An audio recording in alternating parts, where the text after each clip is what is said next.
want to give you an exact, because you'll say Donald Trump gave us wrong dates around like early on. You know, if I'm slightly off, they make you sound a little bad. So I won't put myself in that position. I won't put you in that position, because I think everybody agrees with what we're doing today. But when I signed that thing, it was like a miracle. Everybody left. They were gone. They were starting to march down. They started the march toward Thomas Jefferson. And I figured he was always going to be safe. But they found something with him, and they found something with Abraham Lincoln. And even in the name George Washington in California, numerous places changed the name of George Washington High School and various other places. They took George Washington's name. This was a sick, woke culture that I think we've largely ended. And a lot of those people that were woke are now turning out to be the opposite. I won't go so far as to say MAGA. It's a very special category. But they've gotten out of that. But we have people that love this country, and they love this really beautiful capital. It is. I flew over it the other day, and I said, what a beautiful place. But if there's crime all over the streets, when you get there, it doesn't look so beautiful. But we're going to make it beautiful again. We're going to fix it with crime, and we're going to also, as we're doing that, we're going to start doing things that we know how to do, that I know how to do better than anybody, I guess, because of my experience from previous life. But not only are we stopping the crime, we're going to clean up the trash and the graffiti and the grime and the dirt and the broken marble panels and all of the things they've done to hurt this city. And we're going to restore the city back to the gleaming capital that everybody wants it to be. It's going to be something very special. All of these people are really tough. Could I shake your hand, Gaddy, please? You're going to be so important here. You're going to be that guy. I hope I don't have to fire him in 2 weeks because he's too soft. I don't think he's too soft. If I do, I will, though. Is it okay? If you're soft, weak, and pathetic, like so many people, I will fire you so fast. You're not going to have to worry about that. No, I think you're going to do a fantastic job. And everybody in this room, they may not express it, but they all want that to happen. You know, they want to be safe, and they have families too. So it's an honor to have such a large group. I've done this for years now, hard to believe. I've never seen this room so packed. In fact, I'm sure it's a violation of every fire code. But we'll let you stay anyway. You're taking a chance. And with that, we'll say, maybe if you could, oh, wow. We could be here all day long. If we could keep the first questions, perhaps, to this subject, and then we'll go on to a few others. Please.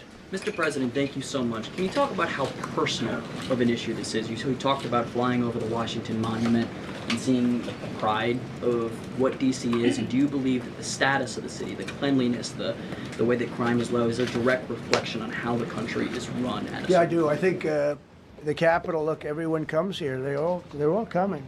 All the leaders, they're all wanting to come.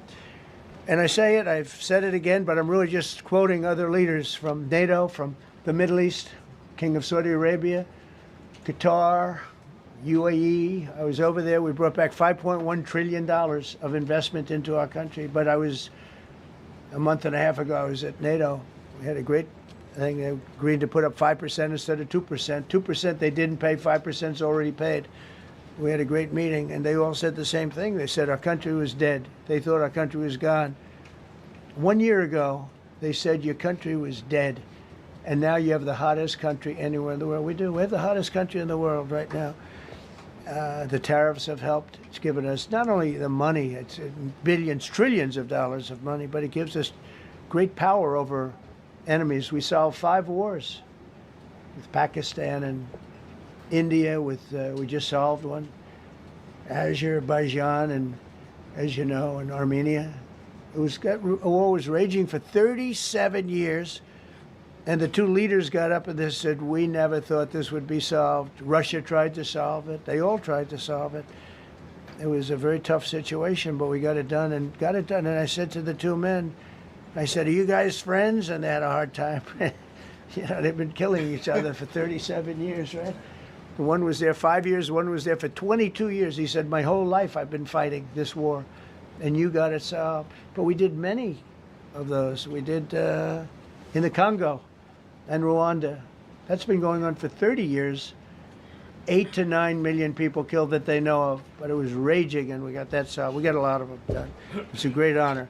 But you want to have, when they come, the leaders come to our country to sign documents that the war is over or whatever, or for other reasons. They come for trade.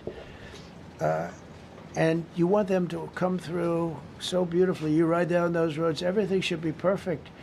You shouldn't have medians falling down into the roadway. Median, you know, the metal things that are always, somebody had a great lobbyist, because I've never seen them look good. I've been looking at those things with the little, right? They're always broken and bad, but here they're really bad. And we're going to either put new or fix it, and it's not expensive. It's not really expensive. Or we're going to fix our roads a little bit. We're going to clean up our sidewalks. You have countries where every Saturday the people go out and they wash their sidewalks in front of their stores or their houses. They scrub their sidewalks. So we aren't quite at that level yet, I don't think, Gaddy. We're not quite there yet, but maybe we will. They go out and they scrub. I think it's so beautiful to hear that and to see those stories. But we're going to make it clean. But just to finish with your question, it's a very, very strong reflection of our country. And they see a bad city. You know, my father always used to tell me, I had a wonderful father, very smart, and he used to say, son, when you walk into a restaurant and you see a dirty front door,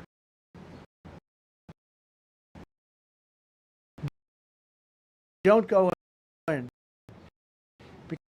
because if the front door is dirty, the kitchen's dirty also. Same thing with the Capitol. If our Capitol's dirty, our whole country is dirty, and they don't respect us. So it's a very good question.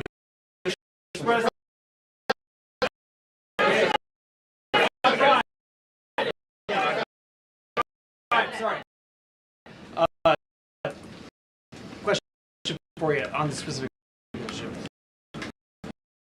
Do you expect more cities to follow this path if this goes through? So the idea is that Chicago, LA, San Francisco, would they expect similar action to what we've seen in DC? Any other questions, sir? There's reporting that the administration is going to reclassify marijuana. That sent mixed messages that if marijuana is okay, some drugs are okay, but we're trying to clean crime. How do they go hand in hand? We're only looking at that. That's early, but you know, somebody reported it, which is fine. We're looking at it. Some people like it, some people hate it. Some people hate the whole concept of marijuana because if it does bad for the children, it does bad for people that are older than children. but we're looking at reclassification, and we'll make a determination over the next, I would say, over the next few weeks.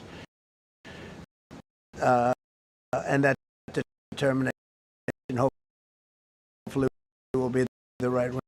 It's a very complicated subject. The subject of marijuana. I've heard great things having to do with medical. I've had bad things having to do with just about everything else, but medical and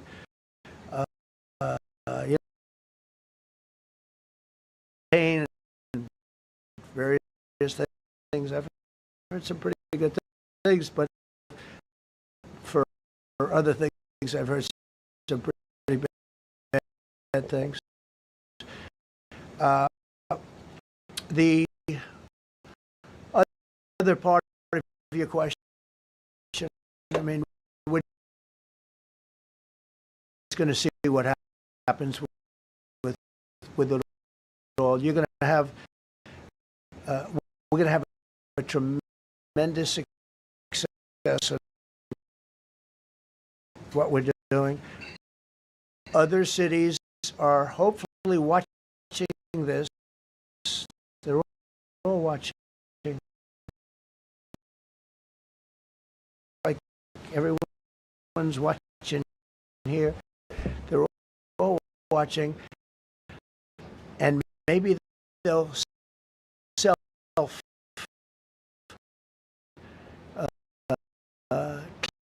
clean up, and maybe they'll self do this and get rid of the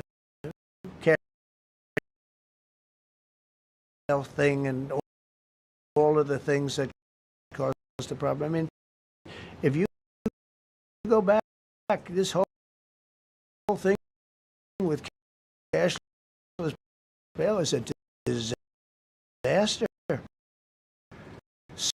So many problems came that we never had before. So they're watching us today,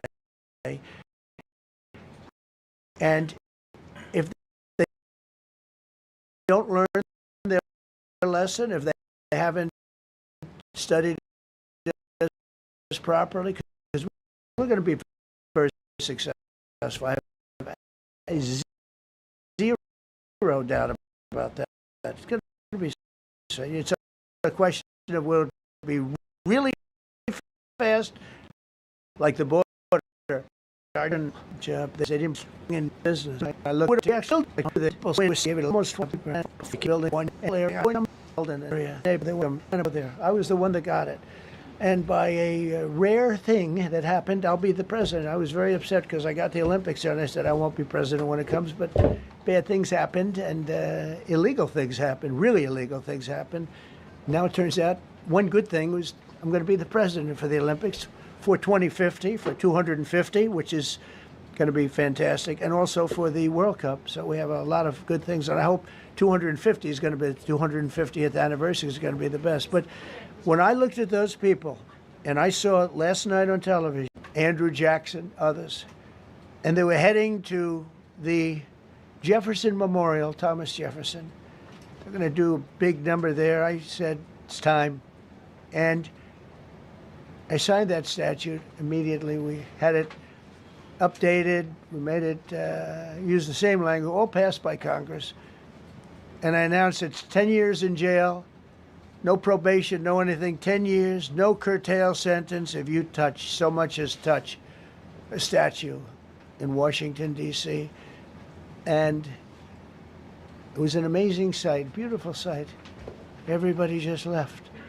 The ropes were hanging around Andrew Jackson, and there were 2 ropes around Abraham Lincoln. They left the rope, but everybody just left. And that was the last problem we ever had. You know, that was the last problem that we ever had with the statues. They were going wild, and we somebody came to me and said, "Sir, in 1910, I don't want to give you an exact because you'll say Donald Trump gave us wrong dates around like early on.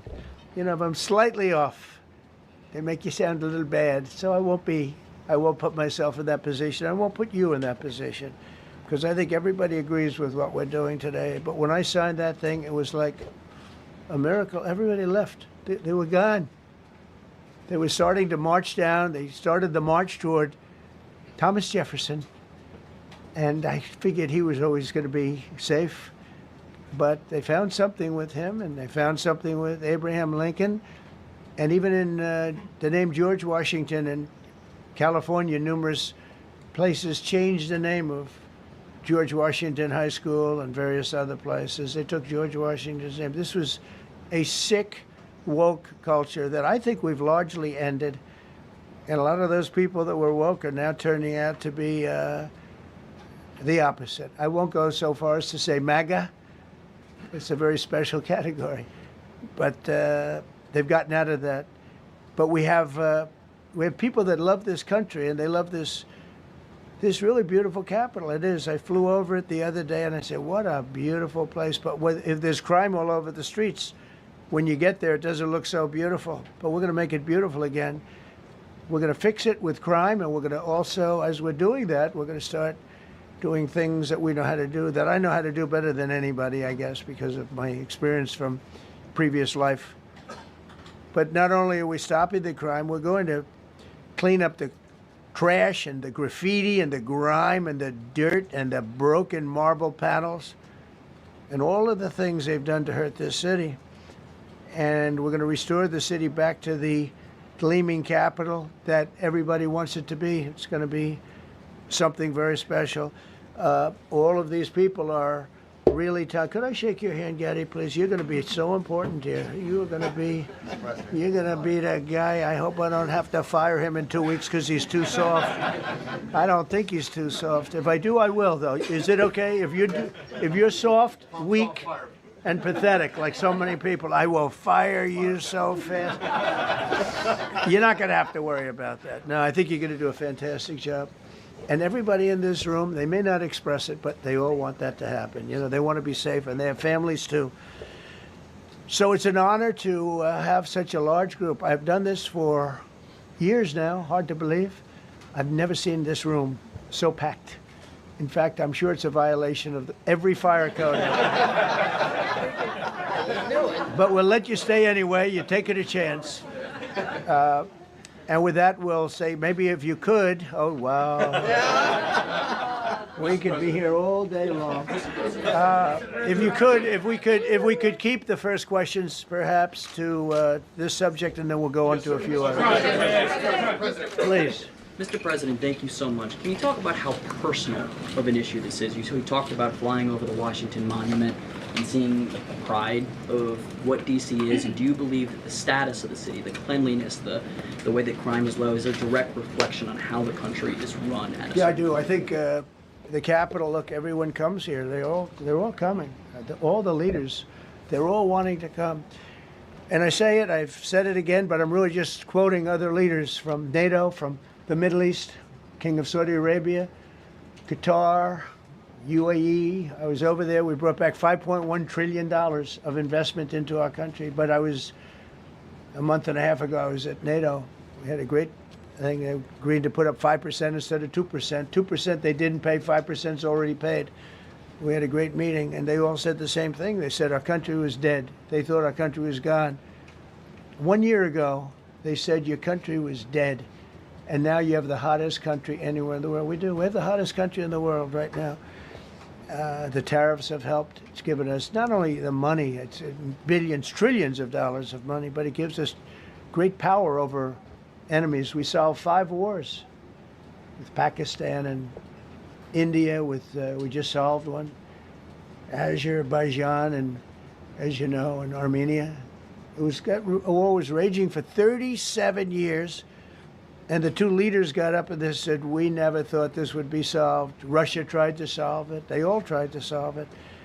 It was a very tough situation, but we got it done. And I said to the 2 men, I said, are you guys friends? And they had a hard time. You know, they've been killing each other for 37 years, right? One was there 5 years, one was there for 22 years. He said, my whole life I've been fighting this war, and you got it solved. But we did many of those. We did in the Congo and Rwanda. That's been going on for 30 years. 8 to 9 million people killed that they know of, but it was raging, and we got that solved. We got a lot of them done. It's a great honor.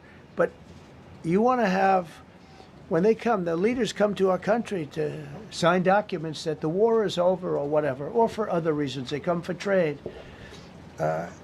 And you want them to come through so beautifully. You ride down those roads, everything should be perfect. You shouldn't have medians falling down into the roadway. Median, you know, the metal things that are always, somebody had a great lobbyist, because I've never seen them look good. I've been looking at those things with the little, right? They're always broken and bad, but here they're really bad. And we're going to either put new or fix it. And it's not expensive. It's not really expensive. And we're going to fix our roads a little bit. We're going to clean up our sidewalks. You have countries where every Saturday the people go out and they wash their sidewalks in front of their stores or their houses. They scrub their sidewalks. So we aren't quite at that level yet, I don't think, Gaddy. We're not quite there yet, but maybe we will. They go out and they scrub. I think it's so beautiful to hear that and to see those stories. But we're going to make it clean. But just to finish with your question, it's a very, very strong reflection of our country. And when they see a bad city, you know, my father always used to tell me, I had a wonderful father, very smart, and he used to say, son, when you walk into a restaurant and you see a dirty front door, don't go in, because if the front door is dirty, the kitchen's dirty also. Same thing with the Capitol. If our Capitol's dirty, our whole country is dirty, and they don't respect us. So it's a very good question, actually. Mr. President, sorry. Question for you on the specific issue. Do you expect more cities to follow DC's path if this goes through? So the idea is that Chicago, LA, San Francisco, would they expect similar action what we've seen in DC? And the other question, sir, there's reporting that the administration is going to reclassify marijuana. Would that send mixed messages that if marijuana is okay, some drugs are okay, but we're trying to clean up crime? How do they go hand in hand? We're only looking at that. That's early, but you know, somebody reported it, which is fine. We're looking at it. Some people like it, some people hate it. Some people hate the whole concept of marijuana, because if it does bad for the children, it does bad for people that are older than children. But we're looking at reclassification, and we'll make a determination over the next few weeks. And that determination hopefully will be the right one. It's a very complicated subject, the subject of marijuana. I've heard great things having to do with medical, and I've had bad things having to do with just about everything else. But medical and, for pain and various things, I've heard some pretty good things, but for other things, I've heard some pretty bad things. The other part of your question, I mean, we're just going to see what happens with it all. We're going to have a tremendous success in what we're doing. Other cities are hopefully watching this. They're all watching, just like everyone's watching here. They're all watching, and maybe they'll clean up, and maybe they'll do this and get rid of the cashless bail thing and all of the things that caused the problem. I mean, if you go back, this whole thing with cashless bail is a disaster. So many problems came that we never had before. So they're watching us today, and if they don't learn their lesson, if they haven't studied us properly, because we're going to be very successful. I have zero doubt about that. It's going to be. It's a question of will it be really fast, like the border. You know, everyone said, they used to say, Biden used to say, I need legislation. I didn't get any legislation. I called up our people, and we did a great job. Tom Homan was great. As you know, our secretary did a great job. They did a great job. There's no games. They didn't play games. And we're going to have the same thing here. But then I'm going to look at New York in a little while. Let's do this. Let's do this together. Let's see. It's going to go pretty quickly. And if we need to, we're going to do the same thing in Chicago, which is a disaster. We have a mayor there who's totally incompetent. He's an incompetent man. And we have an incompetent governor there. Pritzker's an incompetent. His family threw him out of the business, and he ran for governor. And now I understand he wants to be president. But I noticed he lost a little weight, so maybe he has a chance. You know, you never know what happens. But Pritzker's a gross incompetent guy, thrown out of the family business. But when I look at Chicago and I look at L.A., if we didn't go to L.A. 3 months ago, L.A. would be burning like the part that didn't burn. If he would have allowed the water to come down, which I told him about in my first term, I said, you're going to have problems, let it come down. We actually sent in our military to have the water come down into L.A. They still didn't want it to come down after the fires. But that was it, we have it coming down. But hopefully L.A. is watching. That mayor also, the city's burning. They lost like 25,000 homes. I went there the day after the fire. You were there, and I saw people standing in front of a burned down home. It was, their homes were incinerated. They weren't like, even the steel was literally, it was all warped and literally disintegrated because of the winds and the flame and the whole thing, like a blowtorch. They were standing on this beautiful day, maybe a couple of days after. We gave it a little time because what they had suffered. Almost 25,000 homes. And you see what's happening now. They didn't give their permits. I went to a town hall meeting. I said, we're going to get you the federal permits, which are much harder.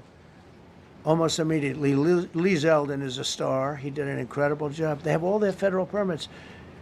They don't have their city permits. And the mayor said to me, we think we could have them in 2 years. I was walking down the street, and I met with firemen and police.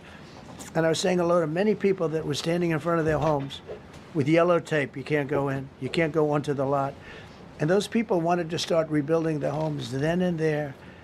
And the mayor said, we should be able to get them the permits within 2 years. I said, that's a shame. 2 years? Are you kidding? I'm going to get them the federal permit like almost immediately. 2 years. And she drew it back. Well, maybe 1 year. The place was booing her out of the place. They don't have their permits to build their homes. And now they're talking about putting, this is among the most beautiful areas was in the country. Now they're talking about putting low-income housing there. Can you believe this? I love low-income housing. I made money with low-income housing. I built low-income housing. I know more about low-income housing and luxury housing. I know about everything real estate. They want to replace some of those homes with low-income housing. They haven't gotten their permits yet. We've gotten all the federal permits, which are much tougher to get, and it was done almost immediately through Lee Zeldin and Federal Environmental. And I watched the other day, those people are angry. And now, you know, they had tremendous, they loved that area. They loved the whole big area, different places, but they loved it. It was all luxury stuff and beautiful stuff. And some wasn't that luxury, but the level of love for that neighborhood, their neighborhoods, was incredible. And you know what? I watch people on television, they want to go, they want to leave. They've lost their spirit, they've lost their heart, because the mayor's incompetent. And Gavin Newsom is incompetent. He's got a good line of bullshit, but that's about it. He's incompetent. And you have Los Angeles is, you know, it's amazing. You know, I called, the first thing I did, I got the Olympics to go there. I was the one that got it. And by a rare thing that happened, I'll be the president. I was very upset because I got the Olympics there, and I said I won't be president when it comes. But bad things happened, and illegal things happened, really illegal things happened. Now it turns out one good thing was I'm going to be the president for the Olympics for 2050, for 250, which is going to be fantastic, and also for the World Cup. So we have a lot of good things, and I hope 250 is going to be the 250th anniversary is going to be the best. But when I looked at those people, and I saw last night on television that they still don't have their permits, it's a disgrace what's happened in Los Angeles. Yeah, thank you. The China tariff deadline is tonight, but do you plan to extend that? We'll see what happens. China's been, we've been dealing very nicely with China, as you probably have heard. They have tremendous tariffs that they're paying to the United States of America. And we'll see what happens. They've been dealing quite nicely. The relationship is very good with President Xi and myself. You mentioned your upcoming meeting with President Putin. Can Yeah. you tell us what you hope to get out of that and whether you'll consider inviting President Zelensky to join? So you have to understand, this is a war that should have never happened. This is a war that wouldn't have happened if I were president. It would have never happened. It was the apple of his eye. I got along very well with President Putin. But if you look, under President Bush, they took a lot of territory. Under President Obama, they took a lot of territory. Under Biden, they essentially took the whole thing. You know, it's just a question of time. Under Trump, you know what they took? Nothing, nothing.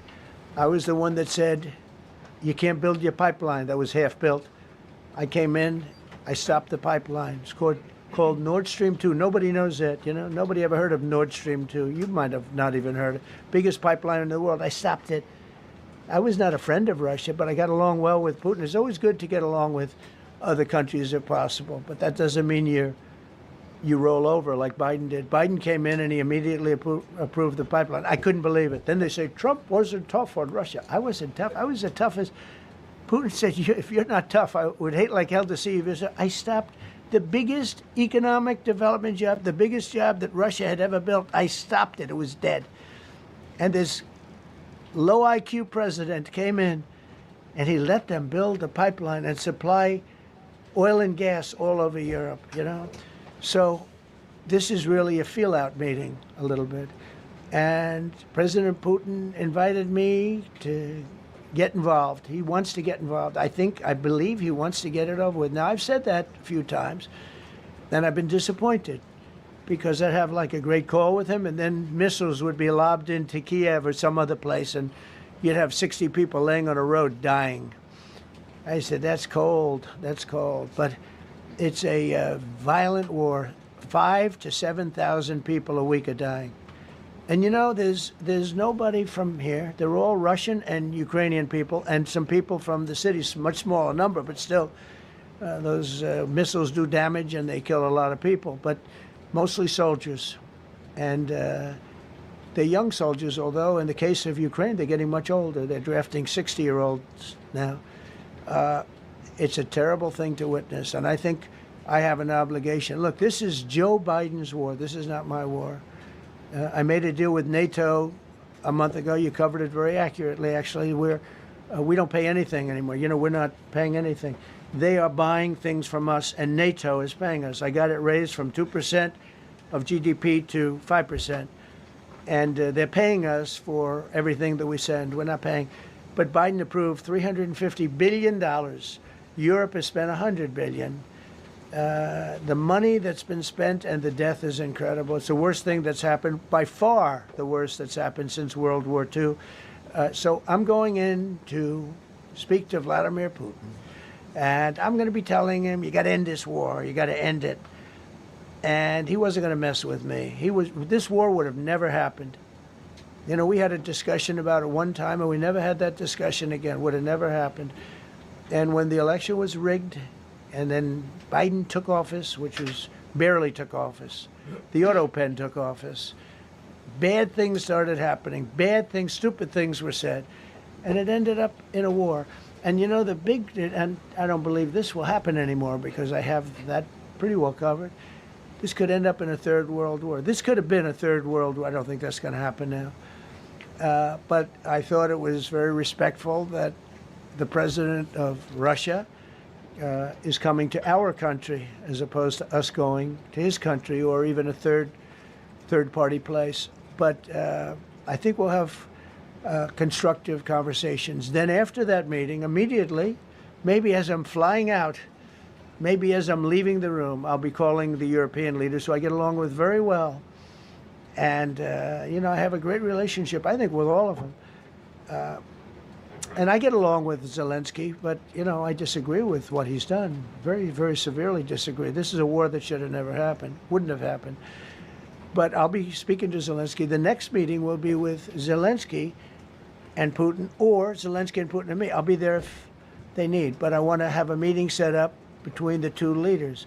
I was a little bothered by the fact that Zelensky was saying, well, I have to get constitutional approval. I mean, he's got approval to go into war and kill everybody, but he needs approval to do a land swap because there'll be some land swapping going on. I know that through Russia and through conversations with everybody to the good, for the good of Ukraine. Good stuff, not bad stuff. Also, some bad stuff for both. So there's good and there's bad. But it's very complex because you have lines that are very uneven. And there'll be some swapping. There'll be some changes in land, and the word that they will use is, they make changes. We're going to change the lines, the battle lines. Russia's occupied a big portion of Ukraine. They've occupied some very prime territory. We're going to try and get some of that territory back for Ukraine. But they've taken some very prime territory. They've taken largely ocean, in real estate we call it oceanfront property. That's always the most valuable property. If you're in a lake, a river, or an ocean, it's always the best property. Well, Ukraine, a lot of people don't know that Ukraine was largely 1,000 miles of ocean. That's gone. Other than one small area, Odessa, it's a small area. There's just a little bit of water left. So I'm going to go and see the parameters. Now, I may leave and say, good luck, and that'll be the end. I may say this is not going to be settled. I mean, there are those that believe that Putin wanted all of Ukraine. I happen to be one of them, by the way. I think if it weren't for me, he would not be even talking to anybody else right now.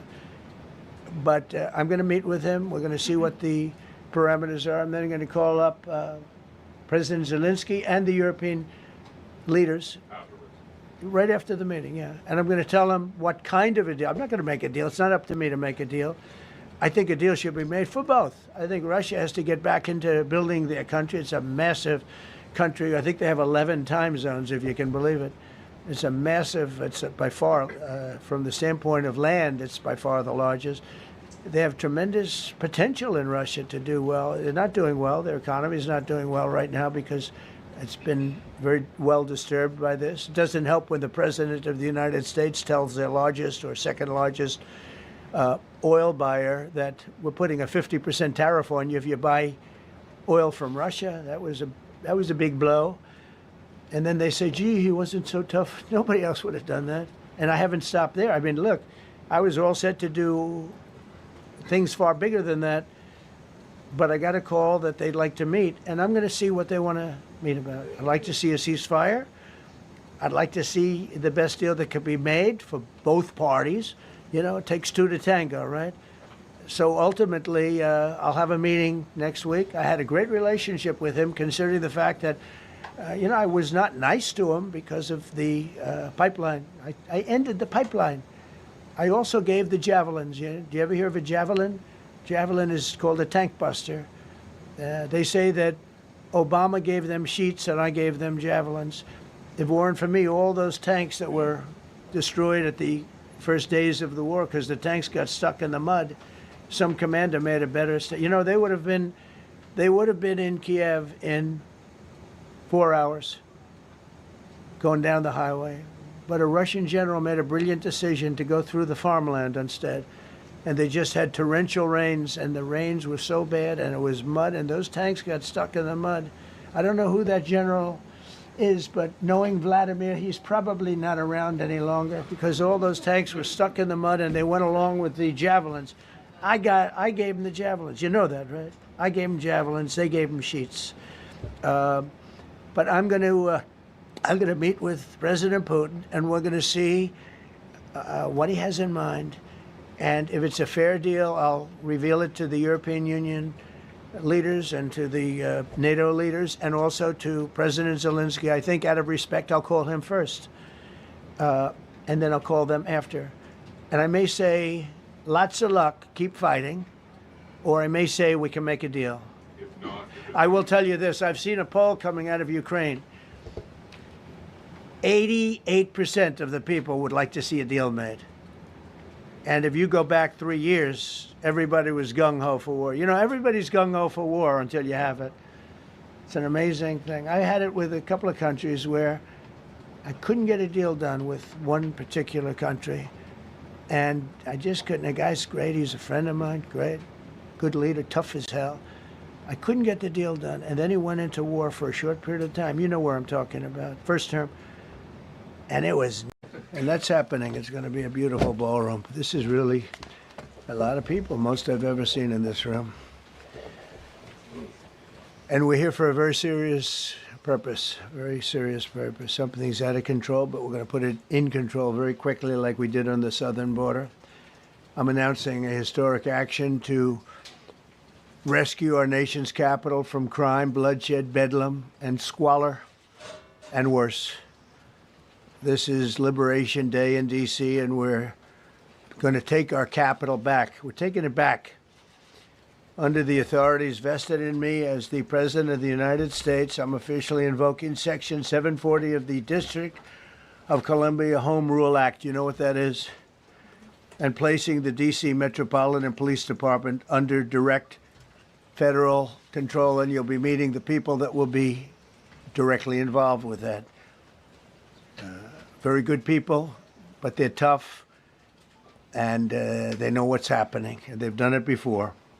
In addition, I'm deploying the National Guard to help reestablish law, order, and public safety in Washington, D.C., and they're going to be allowed to do their job properly. And you people are victims of it, too. You know, you're reporters, and I understand a lot of you tend to be on the liberal side, but you don't want to get mugged and raped and shot and killed.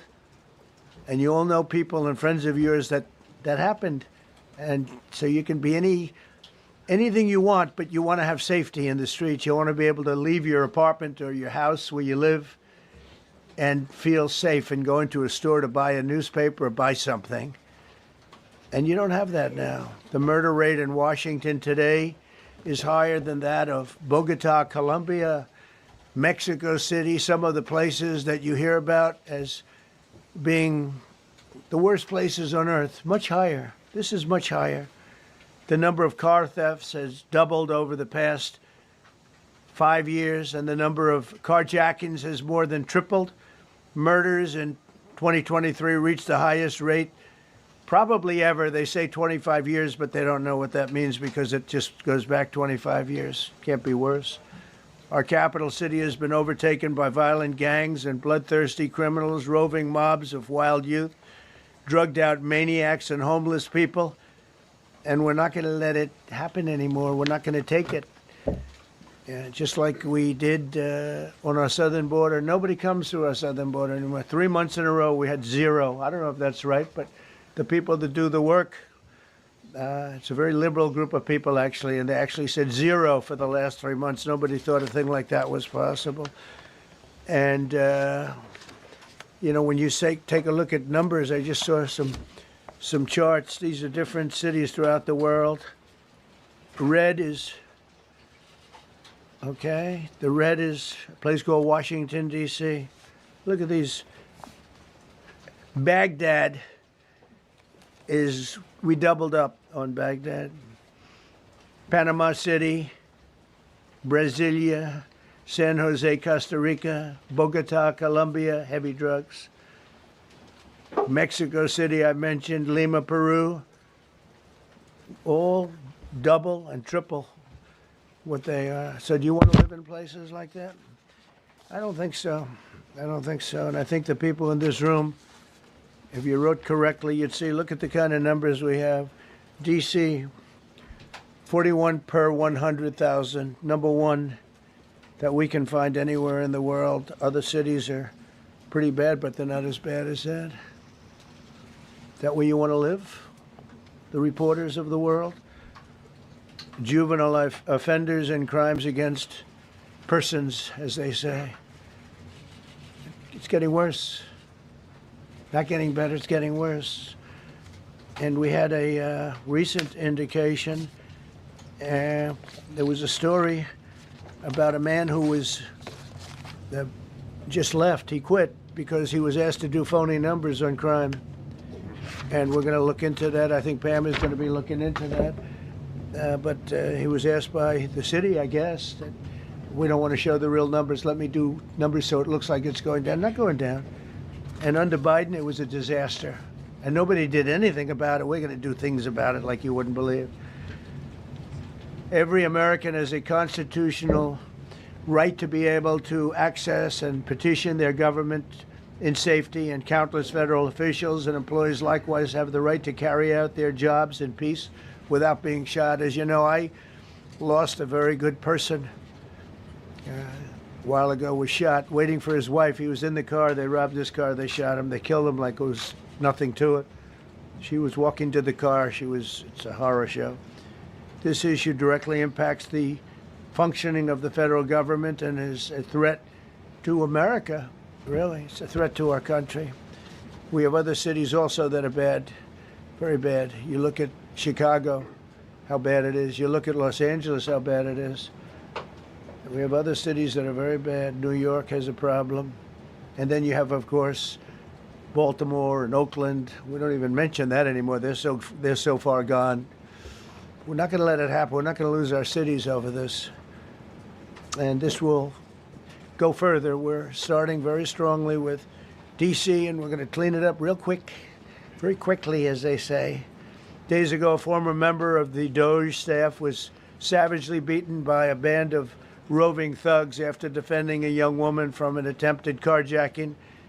He was left dripping in blood. He thought he was dead, with a broken nose and concussion. Can't believe that he's alive. He can't believe it. In June, a 21-year-old congressional intern was tragically killed after being hit by a stray bullet in a drive-by shooting.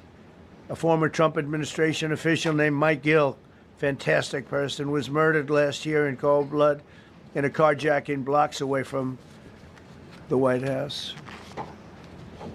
We all knew him. Great person. Waiting for his wife as she was walking to the car. A Democrat congressman was also carjacked at gunpoint not far from the Capitol. And in 2023, an aide to Senator Rand Paul was stabbed in the chest and head by a demented lunatic as he walked down the street, just absolutely for no reason. Horrifically, last July 4th weekend, a 3-year-old girl was shot in the head and killed while sitting in a car near the Capitol. It's becoming a situation of complete and total lawlessness. And we're getting rid of the slums, too. We have slums here. We're getting rid of them. I know it's not politically correct. You'll say, oh, so terrible. No, we're getting rid of the slums where they live. Caravans of mass youth rampage through city streets at all times of the day. There are ATVs, motorbikes. They travel pretty well. Entire neighborhoods are now under emergency curfews. Just this past weekend, gunfire went through, and you saw that, the Navy Yard. I saw it this morning. They saw that they fought back against law. See, they fight back until you knock the hell out of them, because it's the only language they understand. But they fought back against law enforcement last night. And they're not going to be fighting back long, because I've instructed them and told them whatever happens, they love to spit in the face of the police. As the police are standing up there in uniform, they're standing and they're screaming at them an inch away from their face. And then they start spitting in their face. And I said, you tell them, you spit and we hit. And they can hit real hard. It's a disgusting thing. I've watched that for years, for 3-4 years. I've watched them. The police are standing, and they're told, don't do anything under any search. So and you can see they want to get at it. And they're standing there, and people are spitting in their face, and they're not allowed to do anything. But now they are allowed to do whatever the hell they want. This dire public safety crisis stems directly from the abject failures of the city's local leadership. The radical left city council adopted no cash bail.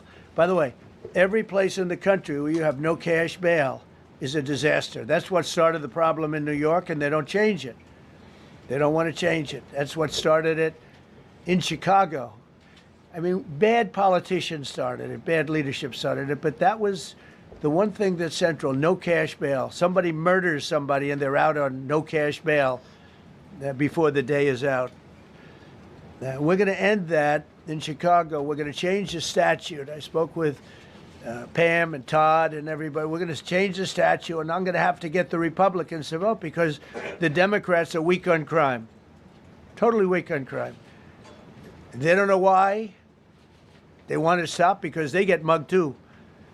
But we're going to change no cash bail. We're going to change the statute and get rid of some of the other things. And we'll count on the Republicans in Congress and Senate to vote. We have the majority, so we'll vote. We don't have a big majority, but we've gotten everything, including the great, big, beautiful bill got that done, and that's one of the greatest things that's ever happened to people in this country. They're starting to figure it out, how good it is. Biggest tax cut in history, so many things. But we'll be able to get that done. So, Todd, if you and Pam can draw up things working with the people, we will. I'll get it passed. We'll get it passed with the Republicans. Probably won't get, think of this, probably won't get one Democrat vote because they have no idea what they're doing. That's why they want men playing in women's sports. That's why they want transgender for everybody transgender. And they just got walloped in an election, in a landslide, and they haven't changed one thing. I saw the other day the certain gentleman who was a very well-known politician, Democrat, was fighting like hell that men should be allowed to play in women's sport. They just don't get it. They said it's an 80-20 issue, and I think it's a 97-3 issue. And I don't know who the three are. I've never heard anybody nobody's ever come up to me, sir, you have to let men play in women's sports. You have to do it, sir. Nobody's ever approached me. I don't know where this issue even comes from. Never seen anything like it. But they turned our nation's capital into a sanctuary jurisdiction. That's the other thing. We have to get rid of sanctuary cities as quickly as possible. We're going to do it, too. We have to. Because it's sanctuary for criminals.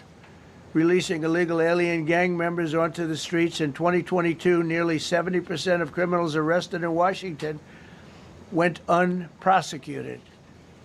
That's not going to happen with the group we have standing aside and standing behind me. And at the Metropolitan Police Department, it's now reached a small number relatively compared to what it was, but it's thousands of people. You know, we have thousands of police. I was told today, sir, they want more police. I heard a number, 3,500 police. That's a lot of police. 3,500. I thought they were going to say, we only have 30 policemen or women. He said, we have 3,500. We need more. You don't need more. That's so many. I never heard. That's like an army. How could you need more than 3,000? It just happened 2 minutes ago. Sir, they've requested more police. Oh, what do they have? About 3,500. I said, 3,500? This is not a big area. It's ridiculous. What you need is rules and regulations, and you need the right people to implement them. And we have the right people here, that I can tell you. Look at the border. Biden said there's nothing you can do. Kamala was the border czar. She never called one of the Border Patrol agents who are great. ICE is great. Never spoke to anybody. Never went there. But she was the border czar. And everybody said it was impossible to fix. I fixed it in 3 months. No, really. I fixed it the first week, but really fixed it over the last couple of months. And I mean, literally to a point where, as I said, 0 illegals entering our country in the last 90 days. Pretty amazing. It's time for dramatic action. We're going to do the same thing over here. It's going to be a very safe city very soon. We're not looking to take years, because a lot of people die in years. And we've got incredible people in this country, except we have to allow them to do their job. And that we will deliver like nobody's ever delivered before. I actually think it's easy. You know, if you're competent, it's easy. If you're incompetent, it's impossible. But I'm very competent.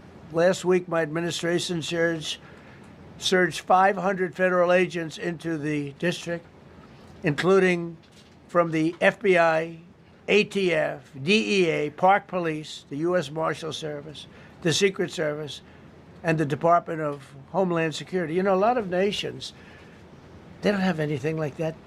They got some police, and they're rough police. They don't have DEA, ATF, FBI, Park Police, the U.S. Marshal Service, Secret Service, Department of Homeland Security. They got some police, but they're rough police, and they do their job. They don't have crime. We're not going to have crime either. They made dozens of arrests, and that's what starts to happen. Again, cashless bail. Watch what we do with that. Today, we're formally declaring a public safety emergency. This is an emergency. This is a tragic emergency. And it's embarrassing for me to be up here. You know, I'm going to see Putin. I'm going to Russia on Friday. I don't like being up here talking about how unsafe and how dirty and disgusting this once beautiful capital was, with graffiti all over the walls. It's another part of it, by the way, because we're talking about safety, but we're also talking about beautification. We have the most beautiful, potentially, capital in the world. We always had. But people come from Iowa, they come from Indiana, they come and then they get mugged. Not going to happen. Keep coming, because by the time you get your trip set, it's going to be safe again, and it's going to be clean very quickly. We're going to replace the medians that are falling down all over the roads. We're going to replace the potholes. We're going to put a nice new coat of asphalt over the top. No, we don't have to rip the road out and spend 7 years building a new road because they cut everything. Because some designers said, well, we need a 1/4 of an inch more turn for safety reasons. No, we're going to do it right. We're going to get it done quickly. So today we're declaring public safety emergency in the District of Columbia, and Attorney General Pam Bondi, who's fantastic, is taking command of the Metropolitan Police Department as of this moment. And I'll be making the appropriate notifications to Congress and to the mayor, our new DEA administrator, who's one of the top in the country. He better be Terry. If you're not, I'm going to get rid of you so fast. Terry Cole. Terry, thanks. Very good. We just got him. Most highly recommended person.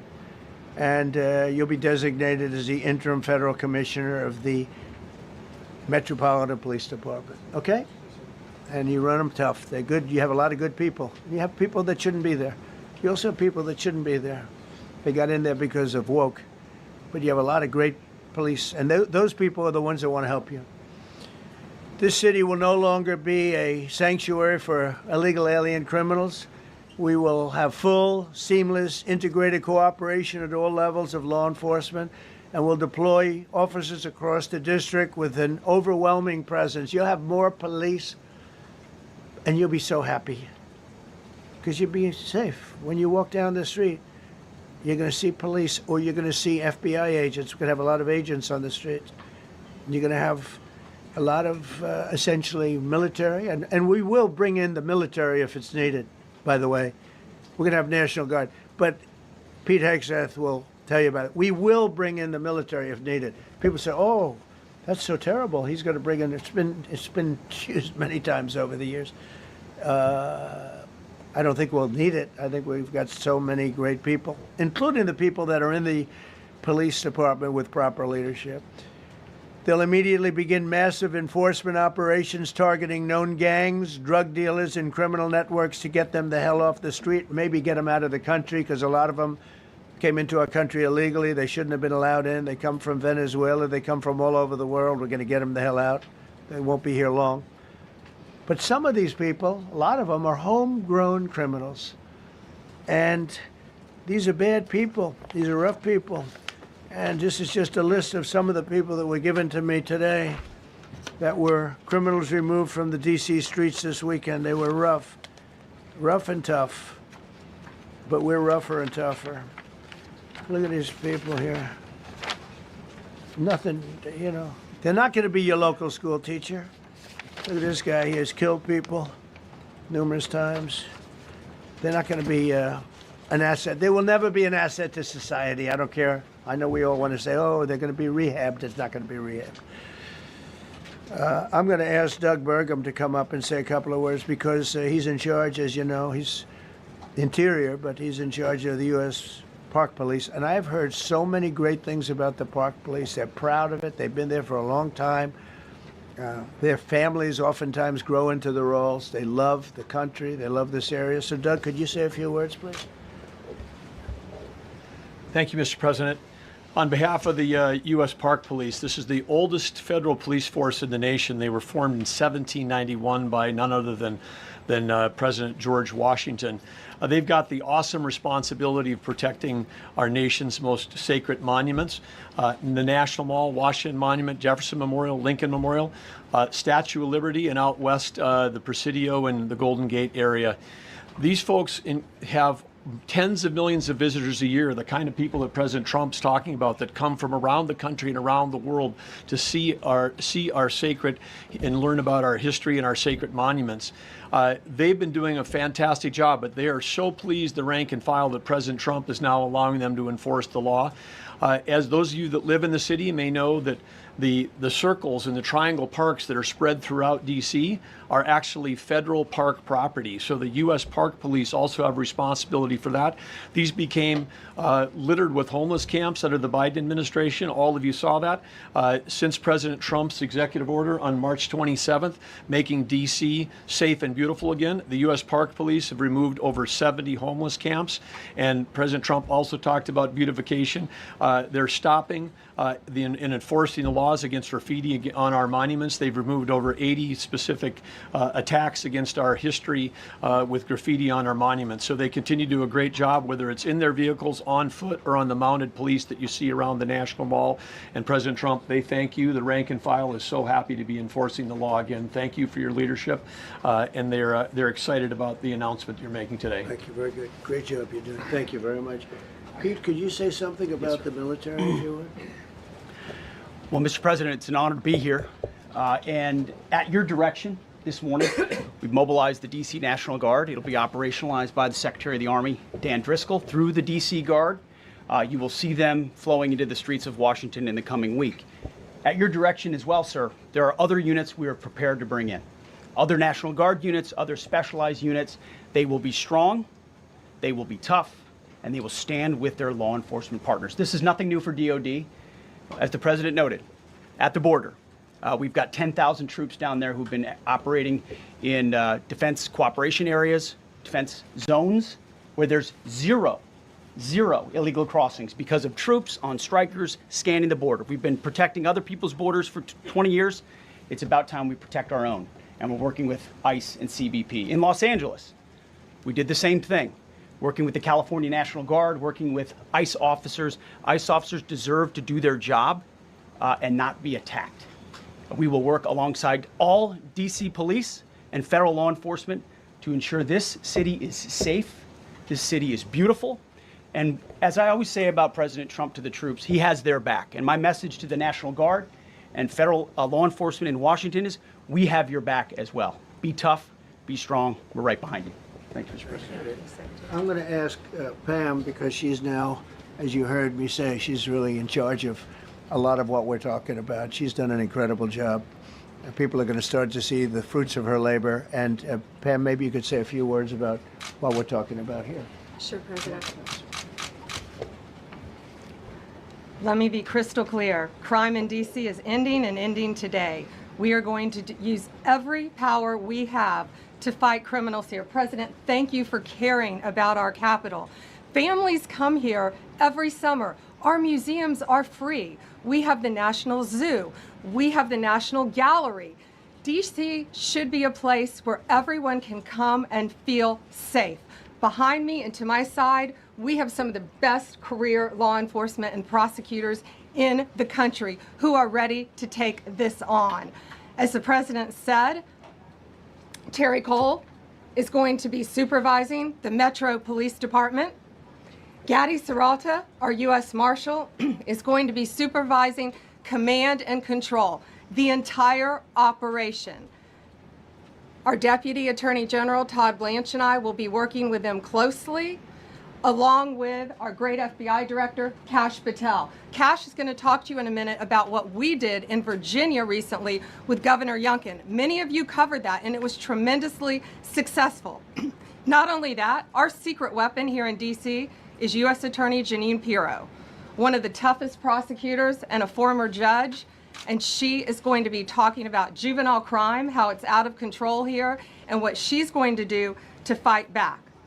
No more crime rampant in our beautiful capital. No more teenage girls beating a disabled man to death. No more of that. No more drive-bys. We're going to do everything we can. And working with the ATF Director Driscoll and Commander of the Army, we're going to all work together. That's what we all do in this room. We work together, we fight. Do not underestimate one person in this room. We're going to make DC beautiful. We're going to make DC safe again. One other thing, just at the wharf a few days ago, the area of the wharf, Terry Cole reached out to me, not even nightfall, on the weekend, where so many families and tourists go. A guy's overdosing from fentanyl on a park bench in the middle of families around. They administered Narcan and saved his life. No more of that. The President of the United States is going to clean up DC, and we're going to be there to help him, and we're going to be successful. Thank you. Thank you, Ben. Cash, talk about Northern Virginia, if you will. Northern Virginia, we had a big success. Thank you, Mr. President. Thank you, Attorney General Bondi, for your leadership, Deputy Attorney General, and the rest of our interagency partners. Mr. President, the following is what happens when you let good cops be cops, and I just want to highlight that before I get into Northern Virginia. This year alone, under President Trump's administration, we've had over 4,000 child victims identified and found. That's a 33% increase from the same time period last year. 33% increase. We've had a seizure of 1,500 kilograms of fentanyl up to this date. That is a 25% increase since the same time period last year. And just to put it in perspective, 1,500 kilograms of fentanyl is enough to kill 115 million Americans. 115 million Americans. Cops are getting after it. The FBI has arrested 19,000 people this year alone. Thanks to President Trump's administrations, that's double than where we were this time last year. And we have also arrested 1,600 people who have committed violent acts against children. 270 of them are human traffickers of children. Mr. President, this is what happens when you have great leadership at the Attorney General with Pam Bondi, your administration's priority of protecting the homeland and protecting American citizens and protecting our children, and the murder rates are plummeting. We are now able to report that the murder rate is on track to be the lowest in U.S. history, in modern recorded U.S. history, thanks to this team behind me and President Trump's priorities. And how do we do it? And what are we going to bring to D.C.? What we did in Northern Virginia, thanks to Terry Cole and Governor Youngkin and the team, we stood up a task force out in my Northern Virginia field office, and we said, let's let good cops be cops, let's get them the intelligence and what they need, and let's get the red tape out of their way, and let's get DOJ partnered up with us to bring great prosecutions, and that's exactly what we did. In 1 month, we arrested 545 violent felons. 545 in the state of Virginia, thanks to Governor Youngkin's partnership. And that simplicity in law enforcement is what's coming to Washington, D.C. When you let good cops be cops, when you give them the intel they need, when you work with our Homeland Security Task Force, when you work with Terry and Gaddy and I go way back to Miami, these guys are great leaders of the respective departments and law enforcement capacities. And when you have the DOJ and President Trump driving behind this mission, we are going to clean up Washington, D.C., and we're going to do it the right way, the lawful way, and we're going to make sure Washington, D.C. is safe again. Thank you, Mr. President. Thank you, Attorney General. Thank you very much. Good job. Thank you, Cash. So the process begins right now. It actually started over the weekend, and we confronted a lot of very bad people. But it's going to be something that will be pretty amazing to you as you watch it. And I think most of you say it's a beautiful thing to do it right. We're going to be removing homeless encampments from all over our parks, our beautiful, beautiful parks, which now a lot of people can't walk on. They're very dirty, we've got a lot of problems. But we've already started that. We're moving the encampments away, trying to take care of people. Some of those people, we don't know how they even got there. Some of those people are from different countries, different parts of the world. Nobody knows who they are. They have no idea, but they're there. We're getting rid of the people from underpasses and public spaces from all over the city. There are many places that they can go, and we're going to help them as much as you can help. But they'll not be allowed to turn our capital into a wasteland for the world to see. The Metropolitan Police Department and the federal authorities will be supported in the effort, a really big effort, the 800 D.C. National Guardsmen that we'll put on, and much more if necessary, much more.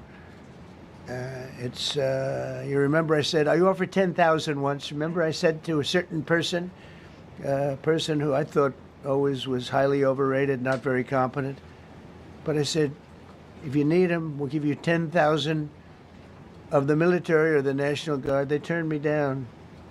But if necessary, we're going to move service members directly to joining the Guardsmen, and that'll take place very rapidly, and that'll be done in conjunction with Pam and with Pete and everybody else.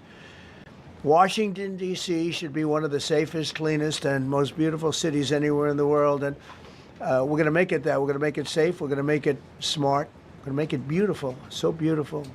Some of the buildings, we're going to add to it. You see what we've done at the White House. White House is a whole different building. I do that in my part-time because it's a natural instinct as a real estate person. I was very good at that, and I was very good at fixing things up. I like fixing things up.